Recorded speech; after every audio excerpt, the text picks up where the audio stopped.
Привет-привет! Меня зовут Людмила, и с вами Таро в потоке. Название сегодняшнего разбора у нас будет таким: что он думал о вас после последнего общения. Значит, общение может быть любым. Разговор, встреча, где угодно, как угодно. Да? Вот что-то между вами произошло. И, конечно же, у человека какие-то мысли на ваш счет должны были быть. Собственно говоря, их мы и будем сегодня смотреть. Значит, у нас будет три позиции. Загадывайте, пожалуйста, ваших мужчин. И на сигнификацию мы посмотрим, что между вами.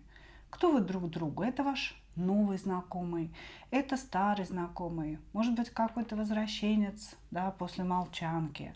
Собственно, все это выясним. И если сигнификация совпадет, тогда вы смотрите дальше. Значит, первое, что он думал после вашего общения, какие мысли у него были. А второе, как он теперь будет действовать в вашу сторону. Значит, двоечки, троечки идут в ожидании у нас. Начинаем с единичек. Угу. Что между вами?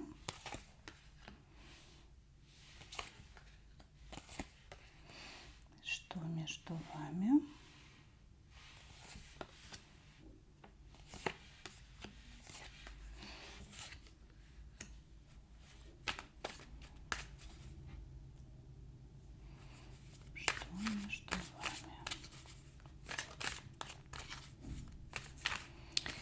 Так, тик-тик-тик-тик-тик.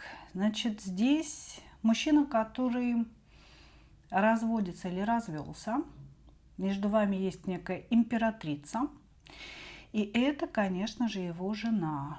Может быть, он собирался развестись, но недоразвелся. Да, мужчины очень часто так недоразводятся и сразу же хотят себе новую женщину. Значит, здесь говорится о том, что между вами есть работа, какие-то рабочие-денежные отношения. И по сути, я не вижу, чтобы вообще какие-то отношения были у вас с этим человеком. Здесь, знаете, какую ситуацию показывают? Вы работаете вместе или вы обращаетесь друг к другу за какими-то услугами. Мужчина женат, и у него есть в этом браке какие-то проблемы. Или он периодически разводится, или в данный момент у него какой-то сложный период, когда он хочет развестись со своей императрицей. Или, может быть, в каком-то моменте хотел развестись, а сейчас помирился. И вся его энергия, она сконцентрирована вокруг вот этой проблемы. Да? То есть как бы он думает сейчас об этом. Значит, вас связывают рабочие, финансовые отношения. И ощущение, что мужчина вам рассказывает как другу или как коллеге о каких-то своих проблемах, да, именно связанных с семьей.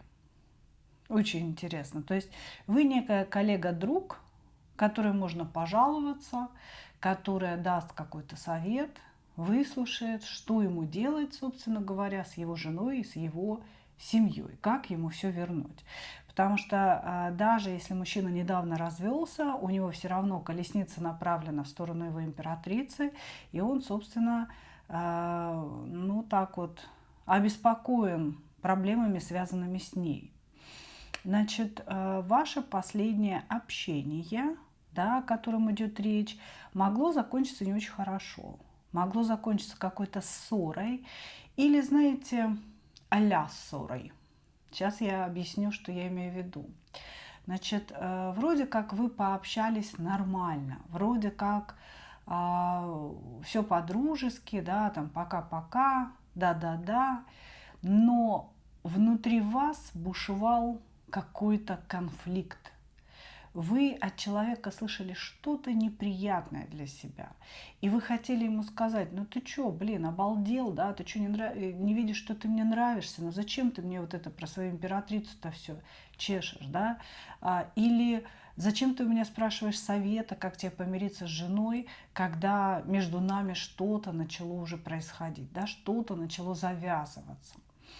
То есть последнее общение закончилось-то более-менее нормально, но вы все время хотели поругаться с человеком и не понимаете, почему он себя так ведет, почему он вас, вам кажется, что он вас провоцирует на что-то, постоянно говоря о своей жене, понимаете? Вот. Ну, то есть здесь какие-то дружеские отношения с человеком, да, которые, наверное, вы хотели бы перевести во что-то более близкое, более любовное, а мужчина все время говорит не о вас, и вас это бесит. Хорошо. Что он думал после вашего последнего общения?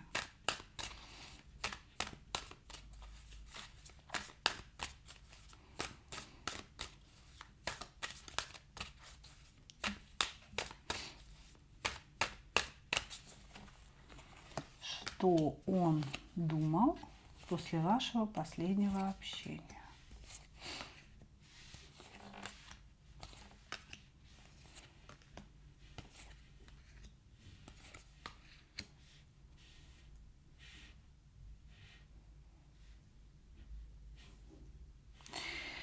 Ой.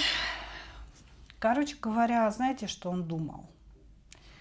Ну, первое, он очень сильно переживает насчет своего брака, насчет того, что там действительно ну, происходит что-то нехорошее, какие-то такие, знаете, процессы серьезного разрушения. Может быть, он не может обеспечить свою семью вот в должной степени, потому что здесь идут материальные вопросы, что-то там с финансами у него не удается, приходится экономить. Знаете, может быть, много детей, каждому нужно дать образование, купить жилье, еще что-то в этом роде, понимаете? То есть он озадачен вопросами своей семьи. И когда он с вами разговаривал о своей семье, он о ней и думал, честно говоря. Но вот знаете, что касается вас, это очень хитро сделанный товарищ. Очень хитро сделанный. Здесь он хотел бы своими полупопиями рассесться сразу на два стульчика и очень устойчиво, прекрасненько на них восседать. Почему я так говорю? Потому что, знаете, о чем он думал? Вот если бы в моей семье все было хорошо, если бы мне не надо было переживать и думать о том, что я совершил какие-то ошибки, о том, что опять вот я чувствую себя виноватым перед своей семьей, перед своей женой. Если бы вот этих переживаний внутри меня не было, тогда я с удовольствием бы завел какой-то краткосрочный жезловый роман с ней, если мы говорим о вас. Да? То есть вот эта история, она уже идет в вашу сторону, направлена к вам. Этот человек хотел бы, чтобы вы стали для него любовницей, тайной женщиной, которая блюдет его интересы. Знаете, любовницей, которая никогда не будет вмешиваться в его семью, которая совершенно спокойно будет принимать, что он все свои финансы, эмоции, ну какие-то, знаете, стремления и энергию относит в семью, а как бы вам приносит жезл свой неутомимый, да, и плюс еще свои проблемы. То есть человек хотел, по большому счету, хотел бы использовать вас как жилетку для сливания своего негатива, как мамочку и спасателя, для того, чтобы вы поддерживали, давали опору и внимание, да, и мудрые советы на будущее. Вот. Ну и как любовницу, конечно же. Понимаете? То есть здесь мужчина подумывает о том, что было бы классно замутить с вами какой-то такой легкий поверхностный жезловый роман, где он кроме своего жезла ничего не вкладывает, понимаете, а берет от вас дофига и больше. Понимаете, о чем он здесь думает? Но так случилось, что как раз в этот момент жизни у него какие-то траблы с женой, и все его внимание, и вся его энергия направлена на то, чтобы сохранить брак, на то, чтобы что-то решить, что-то вот сделать в ее сторону. И ему просто, если честно, не особенно есть когда о вас думать. Он такой типа, блин, ну не вовремя этот разговор состоялся, ну не вовремя как-то вот это все произошло. Я сейчас думаю о жене. Вот если бы я сейчас о жене не думал и о восстановлении своих отношений, вот тогда бы я с ней замутил. А сейчас как-то мне не хочется ничего мутить, потому что я очень сильно переживаю. У меня ничего не получается в моей семье. Абсолютно потребительское отношение к вам, девочки. Абсолютно. Хорошо. Будет ли он действовать дальше?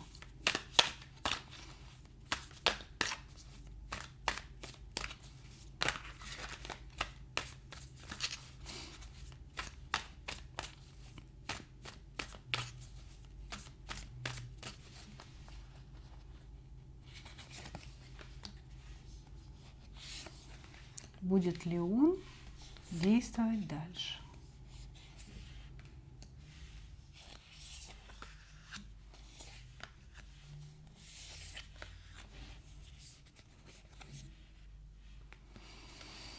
Ой, девчонки, а дальше у нас будут странные танцы, которые мы все с вами называем одинаково, да? 2 шага к вам, топ-топ-топ, 3 шага насчитала, да? И отбегает в сторону, 10 шагов от вас.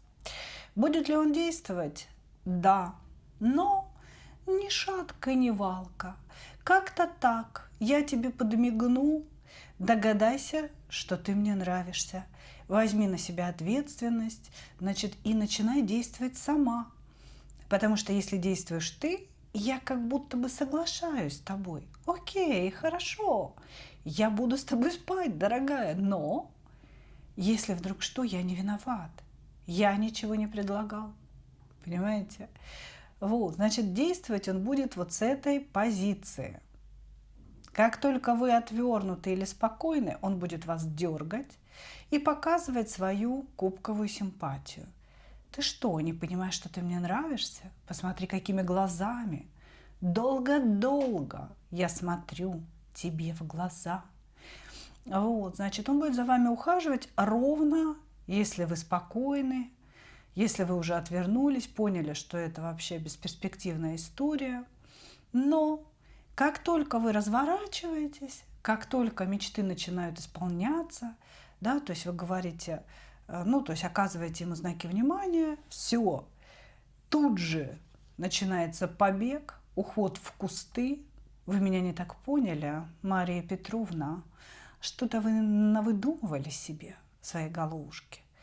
Короче говоря, вот такие будут действия, девчонки. Действия будут такие, потому что мужик здесь хочет усидеть на 2 стульях, это раз, стульях. Значит, второе, не взять ответственности за свои желания и поступки. И в случае чего, в случае, как говорится, обвала всех надежд, иметь виноватого. А виноватым он назначил здесь вас. Так что вот так. Вот такие здесь будут действия. Он хочет легких, необременительных отношений, которые не заходят слишком глубоко в него, да, не заставляют его любить, не заставляют его эмоционально вкладываться.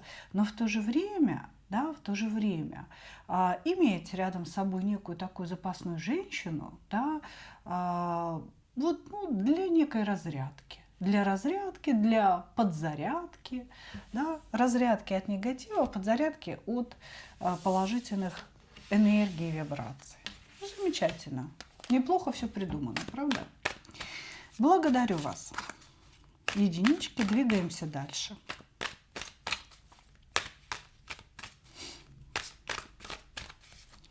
двоечки, двоечки. Что между вами и что была за встреча, за общение?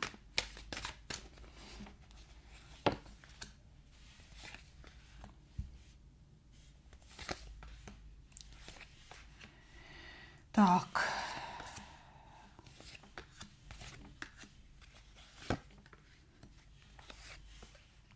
Между вами обман.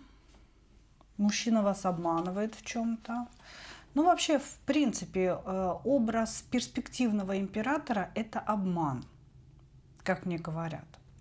Может быть, это какой-то ваш знакомый из интернета, который рассказывает, сколько денег у него, сколько домов, квартир и машин, да. Вот, значит, некий образ, некое лицо человека не настоящее. Это чистой воды обман, нам говорят. У всех будет разное, конечно же. Значит, что между вами? Между вами сейчас как-то все разладилось, да, очень много страхов, уходов от общения и очень много боли. Очень много боли, потому что вы что-то не даете мужчине, а он что-то не дает вам. И вот здесь, может быть, вы ему не даете деньги, потому что вы подозреваете, что ему от вас нужны деньги, а он вам не дает эмоции, потому что знает, что вам нужны эмоции. Вот, значит, что это было за последнее общение, о котором идет речь? Это, скорее всего, была переписка или созвон, общение на расстоянии, когда каждый из вас пытался получить то, что не получил в результате. Вы пытались вывести мужчину на эмоции, заставить его сказать что-то про любовь, про его мысли о вас, про какое-то будущее, про то, нафига вообще все это между вами. А он то ли пытался увильнуть от вашего наезда, да, то есть как-то вы ему типа, ну, скажи, что ты скучал, да, ну, это я так уже как бы напрямую, вы могли по-другому говорить, скажи, что ты скучал, скажи, что тебе без меня плохо, скажи, что я тебе снюсь, скажи, что ты любишь меня. А он такой типа, блин, слушай, я ж машину ремонтировал, у меня, господи, гвоздь, не гвоздь, да, что-то там попало в резину, ты представляешь, пришлось ехать, искать мастеров. Вы ему, значит, про Фому, он вам про Ерему. Вот, значит, или же, да, или же вы ему про любовь, а он вам, понимаешь, мне сейчас нужна помощь, мне нужно какое-то финансовое вливание, у меня там мама заболела, лежит в больнице, ей нужно оплачивать лечение, я не могу. Ну, как-то так, да.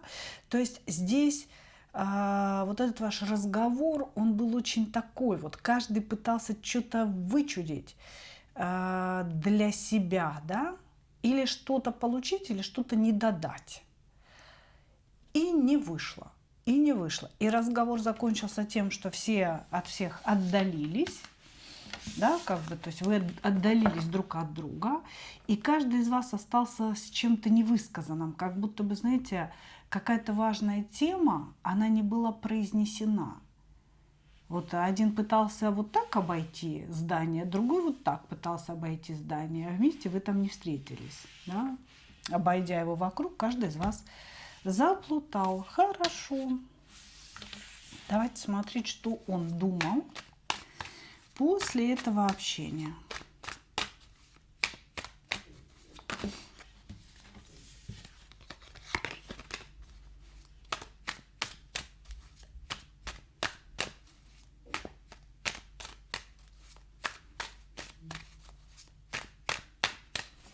Что он думал после этого общения? Надо валить. Надо валить. Что не получается у нас общение. Задрала она меня своим умничанием. Так, значит, на самом деле плохо, если вы влюблены в него. Потому что человек действительно думал о том, что надо валить из этих отношений. Вы очень сильно его разозлили тем, что то ли не вошли в конфликт, то ли наоборот как-то, знаете, ему отказали, то ли обозначили правду. Он пытается вас обмануть, он пытается надеть на себя какую-то маску, что-то из себя выстроить.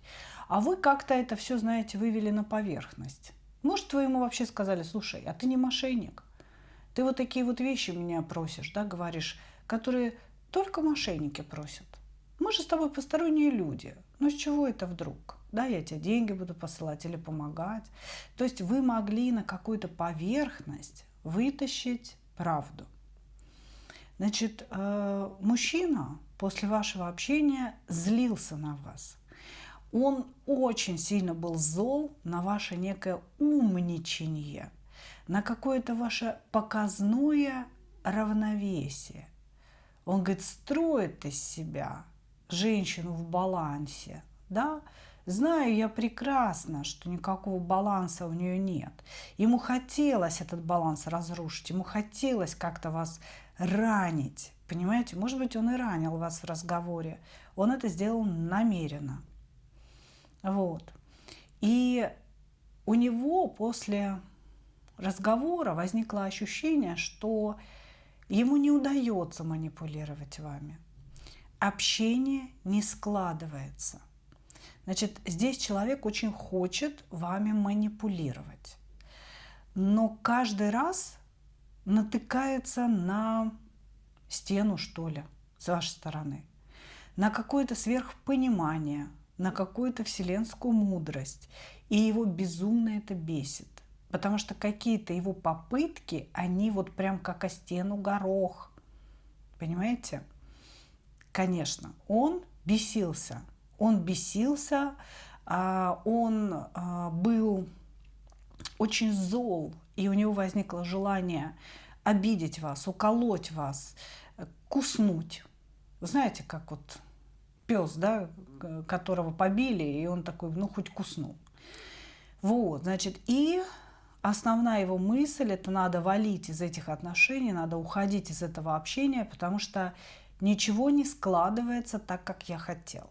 Я не могу от нее получить то, что я хотел, и поэтому надо уходить. Но перед тем, как уйти, я должен сделать так, чтобы она страдала. Я должен, значит, создать у нее вот эту иллюзию страсти, притяжения, сумасшествия. Короче говоря, создать у вас иллюзию того, что вы ему очень сильно нравитесь и очень сильно нужны. И уйти ровно в момент, когда она будет влюблена. Вот, значит, также этот человек думал о том, что ему надоело носить маску, что он глубоко одинокий человек, и что у него есть какие-то проблемы с мужским здоровьем, что-то с потенцией связанное. Ну, короче, не то чтобы прям это какая-то патологическая история, но временами да, временами нет. Вот. И он об этом тоже думает, а для мужчин это очень важно. Почему-то вот в контексте вашей последней встречи, да, ну то есть не встреча, а общение, он еще и об этом думал. Может быть, знаете, с позиции надо отваливать из этих отношений, потому что все равно я не боец. Как-то так, понимаете? Ну вот. Также он подумал о том, что как-то все между вами тянется, да, из пустого в порожнее все переливается, но по сути ничего не налаживается, ничего не становится хорошо между вами. И поэтому, наверное, это конец, он подумал. Наверное, это конец, и, наверное, будет справедливо, если это конец, потому что мы реально какие-то разные люди, чужие люди друг другу, и у меня с ней не получается, говорит. Хорошо. Давайте смотреть, будет ли он после этих мыслей действовать.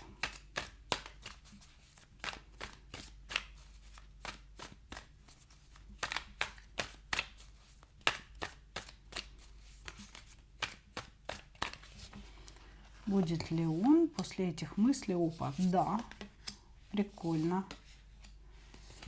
Ага.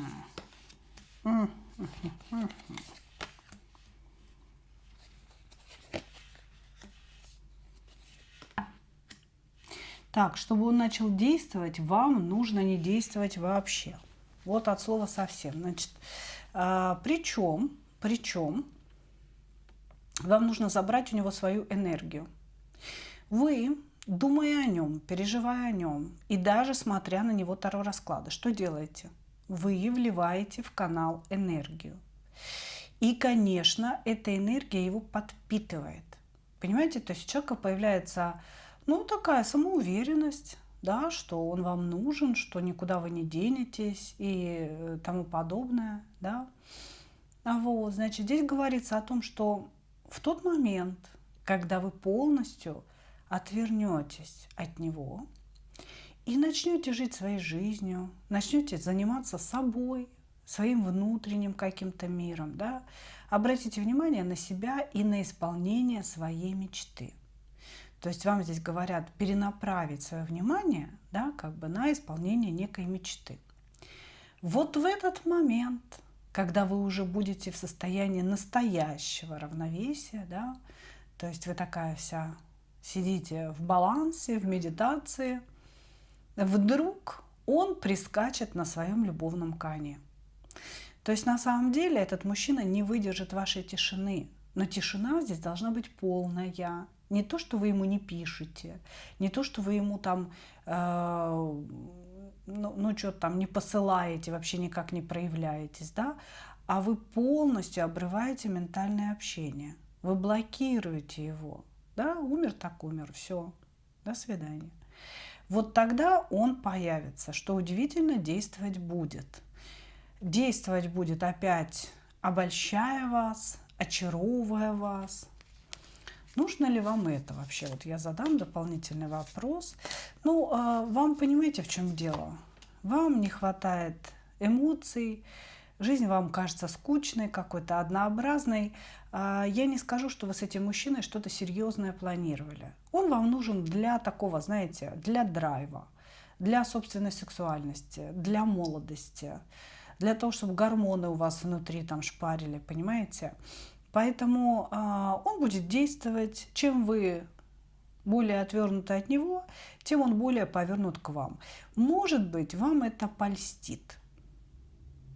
Сказать, что я вижу что-то серьезное, какие-то прям отношения, я не вижу. Этот человек лживый, этот человек имеет какие-то, ну скажем так, подводные камни, что ли, в своих желаниях относительно вас. И поэтому ему, конечно же, доверять нельзя. Настоящих отношений здесь не будет, но его внимание к вам, его активные действия в вашу сторону, конечно, вам польстят, конечно, создадут у вас вот этот вот внутренний флер. Самое главное, чтобы вы не убедили себя в том, что это любовь, что это точно не любовь. Благодарю вас, двоечки. Двигаемся дальше.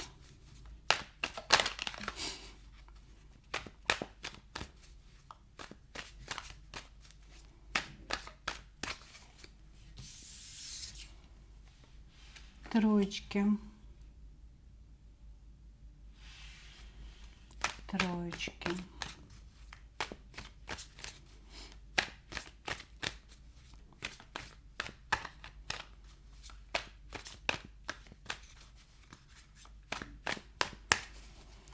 Что между вами и что это было за общение?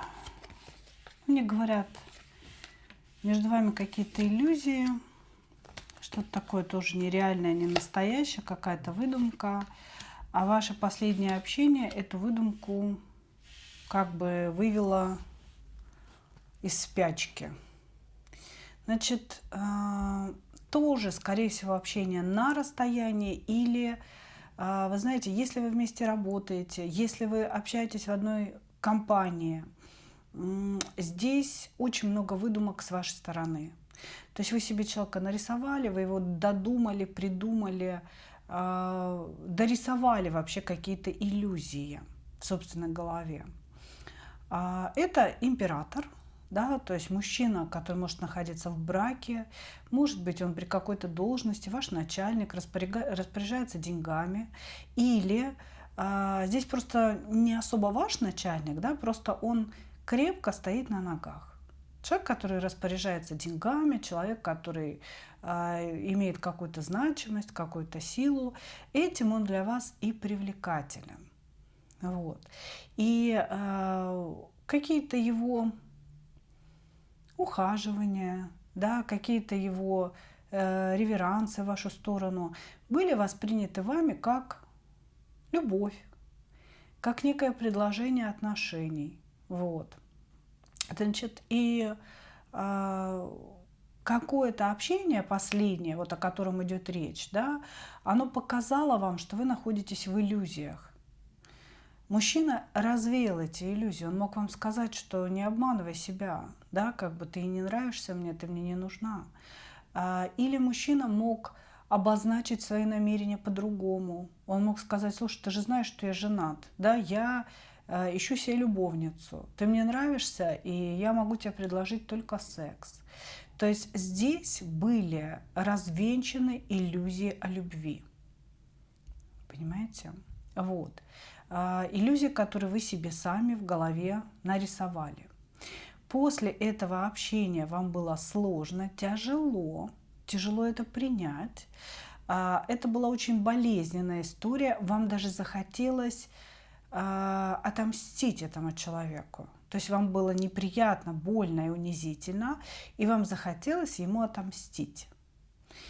Вы после этого общения отвернулись от своих иллюзий, от своих вот этих мечтаний о кубках великих, и как будто бы даже этот мужчина стал вам неприятен. Вот такая вот ситуация здесь. Хорошо. Что он думал после этого общения?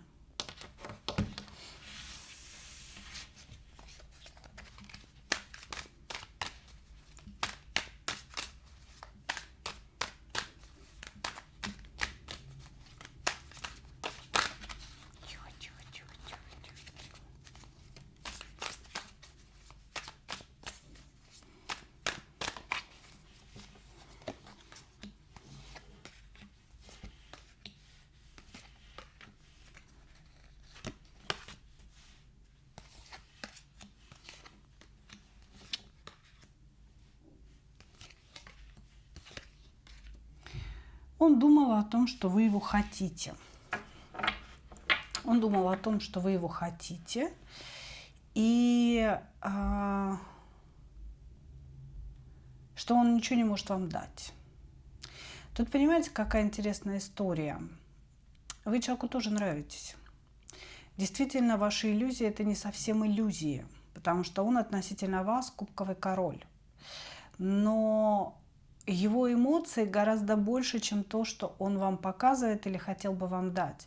Потому что он в эмоциях короля, а проявляется к вам как паж кубков. Понимаете? То есть на самом деле вы нравитесь мужчине, и он даже влюблен в вас, но ввиду неких обстоятельств, как он говорит, он очень боится потерять зону комфорта, сформированную его браком. То есть у него есть некое привычное пространство, которое может быть разрушено, если он на стороне заведет настоящий роман, да, его поймают за руку. Поэтому он говорит, что я ей могу показывать лишь 1/10 долю того, что я чувствую на самом деле. А если она реально начинает наезжать и наседать, да, то я ей вообще фигу с маслом буду показывать. То есть я ей вообще буду говорить о том, что очнись, очнись, ты мне не нравишься, ты мне не нужна. Вот, значит, здесь мужчина, да, специально развеял ваши иллюзии о нем для того, чтобы не начался роман. Потому что он увидел в этом разговоре, что вы в нем очень сильно заинтересованы. Он думал, она хочет меня. Она хочет меня, она хочет начать эту историю. И я тоже влюблен. И я тоже хотел бы, но я так боюсь, что моя жена узнает, что мне наступят на хвост, что я разрушу свою прекрасную жизнь, что я дистанцируюсь от нее. И стараюсь вылить свои чувства из кубка. Здесь мужчина боролся со своими чувствами к вам. Он вас намеренно обидел, он намеренно показал холод и равнодушие. И после этого разговора он очень сильно страдал от того, что затыкал свои чувства, они у него рвались к вам на самом деле, понимаете? То есть сердце кричало: но она же нужна нам, да? Давай пойдем обратно, давай. Вот, значит, также он думал о том, что вы для него уроковая женщина, то ли, может быть, между вами уже были отношения, да, и вот как-то это все начинается заново, или у него уже были похожие отношения, когда он был влюблен, и когда он, потеряв голову, чуть не потерял семью. То есть семья у него уже была тогда тоже. Здесь человек работает над собой для того, чтобы не вступить с вами в отношения. Вы ему очень нравитесь, он в вас влюблен, и он очень боится, что у него просто снесет голову от вас, и он разрушит свою жизнь. То есть здесь он пытается быть прагматичным. Понимаете? И вот для того, чтобы у него это получилось, он так и говорит: ты понимаешь, я связан по рукам и ногам. Для того, чтобы у него это получилось, он еще и вас обидел. Понимаете? Чтобы вы злились, чтобы вы ничего не ждали. Понимаете? Вот такая здесь ситуация. Хорошо. Будет ли он действовать? И как?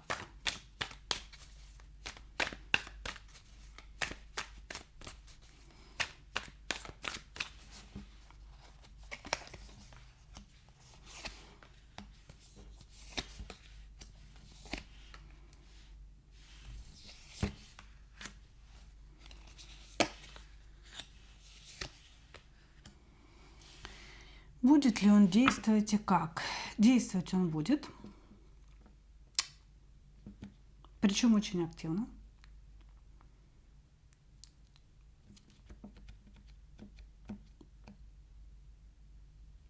Знаете, как интересно показывают карты? Как будто бы вы будете злиться. Вот вы сейчас злитесь, вы расстроены, вам тяжело. Вы будете злиться, а потом у вас перегорит. Да, то есть вы скажете себе: Господи ты, Боже мой, да ладно, было бы за чего злиться, да? У вас перегорит эта энергия. И он увидит, что вы не проявляете интереса к нему, что вы молчите, что вы занимаетесь своей жизнью. Сначала он будет думать, что это ваша манипуляция, что вы его на что-то вынуждаете. А потом он поймет, что это не манипуляция, что молчание затянулось, что от вас, ну, скажем так, не идут какие-то энергетические нити к нему. И вот тогда он начнет действовать. Он действовать будет очень активно, очень жезлово, пробивая все ваши границы, пытаясь вас, вот, я не знаю, завоевать. Завоевать для чего? Да, на самом деле не для чего, потому что он говорит о том, что он мертвый. То есть он, смотрите, он находится в браке, но в этом браке он мертв. Там мертвы его эмоции, там есть зона комфорта, ну, там дом, заработки, дети и так далее.